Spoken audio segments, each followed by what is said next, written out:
How's it going, everyone? Jay here with Late Night Gaming Sessions. I'm going to do a little bit something different tonight. I'm actually going to answer a question for myself, more or less retaining to horror video games. And that question is, what is horror? The damn genre has been redefined so many times in recent memory, it's hard to tell anymore, especially in video games. I remember as a kid, the first real horror video game I experienced, like probably a lot of you, was Resident Evil.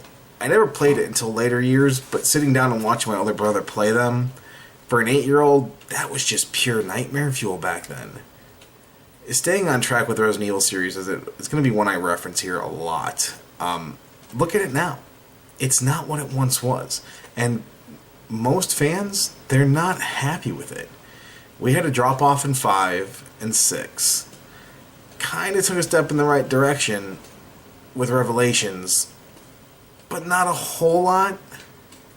Even games like Silent Hill have gone down in recent installments, not in story, but just in fear factor, at least in my opinion, with the ones that I played. I remember watching my older brother walk down those lonely corridors and hearing the moan of an oncoming zombie, and just feeling terror as a kid. And when he was able to get past it, it was like a weight lifted off both of our shoulders. Now, skip ahead a few years to Resident Evil 2 was released. And we got to relive the same terror again, but only this time, we were a bit more prepared mentally, I think.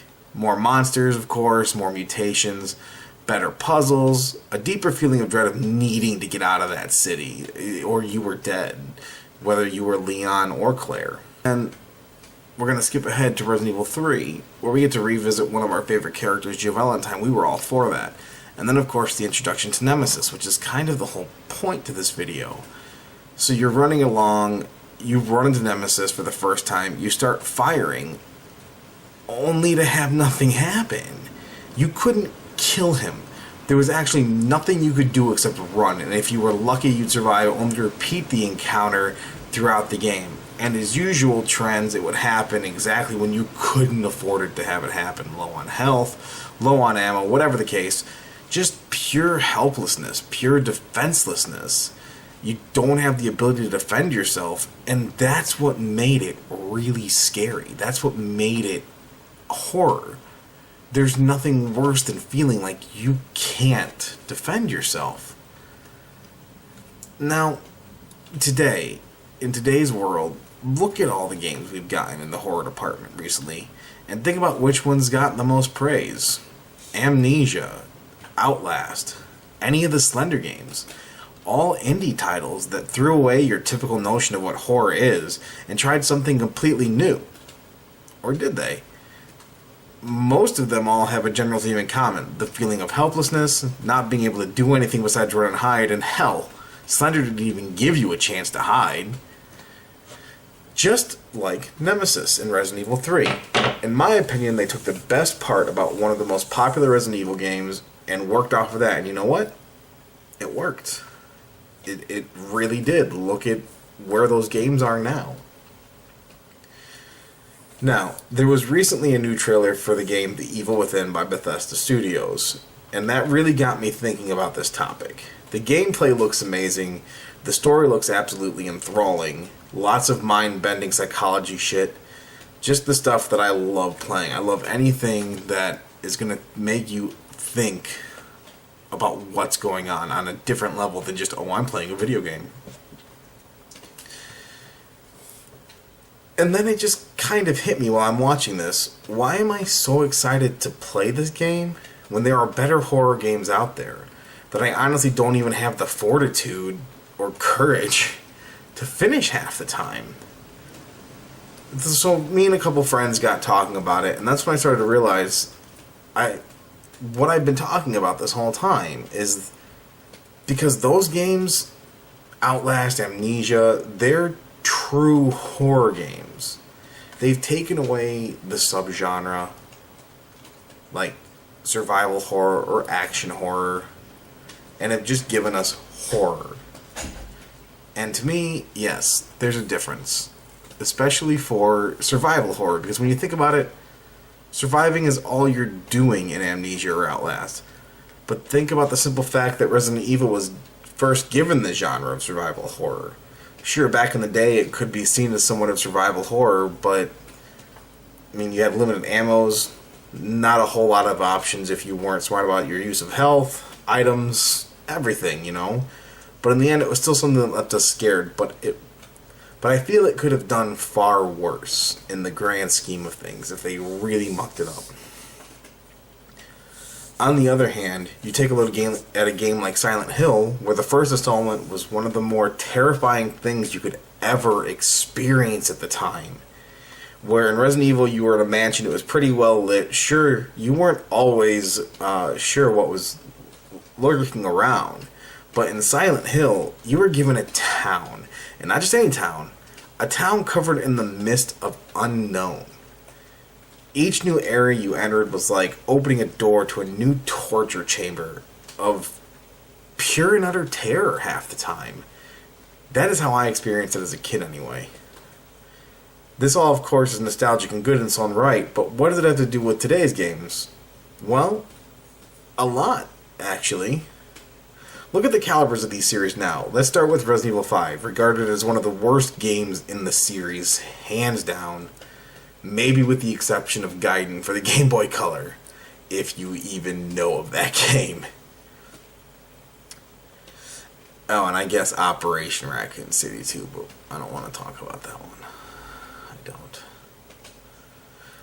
Far gone are the dank hallways, dark rooms, and uneasy feeling of exploring. Instead, you're put in a brightly lit African village being plagued by a similar ailment to Resident Evil 4. Now, like Resident Evil 4, you're given a pseudo-partner or a straight-up partner if you're playing co-op with a friend.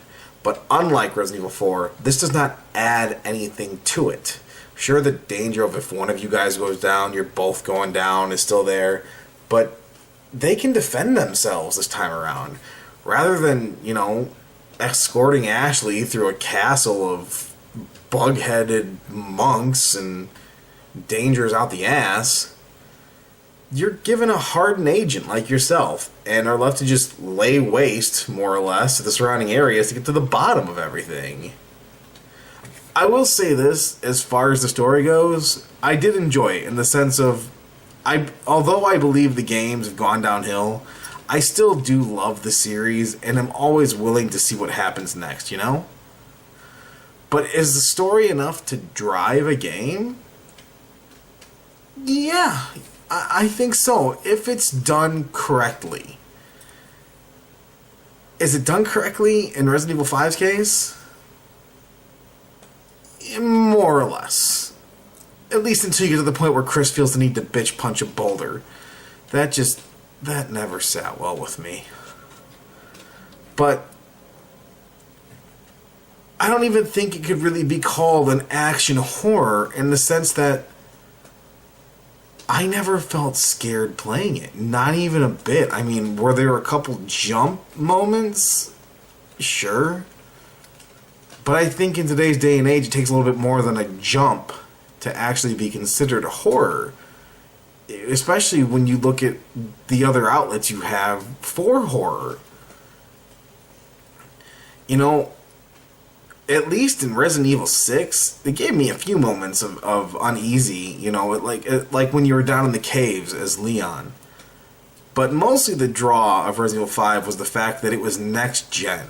And we were so starved as fans to get a new game at that point. They probably could have literally slapped a dog turd on the cover and we still would have grabbed it. I feel as though they starved us out for so long, we were ready. I still stand by the game to some extent. It was enjoyable the first time around, and the DLC answered some questions that we never asked. But as a whole, there just wasn't a whole lot of fear. Really, it just kind of became an action shooter at that point. And after Resident Evil 5, we were given in my opinion, the next big installment would have been Resident Evil Revelations on the 3DS. Great game. Took it back to its roots, more or less. And, however, and this may just be because I've only played the 3DS version, While I love my 3DS, I don't always get the same level of immersion with most games in some cases, especially with something that serious. I just never felt that dread, that uneasy feeling that I got from past games. But at least, hey, they were taking a step in the right direction, right? Yeah. Until we were given Resident Evil 6 again.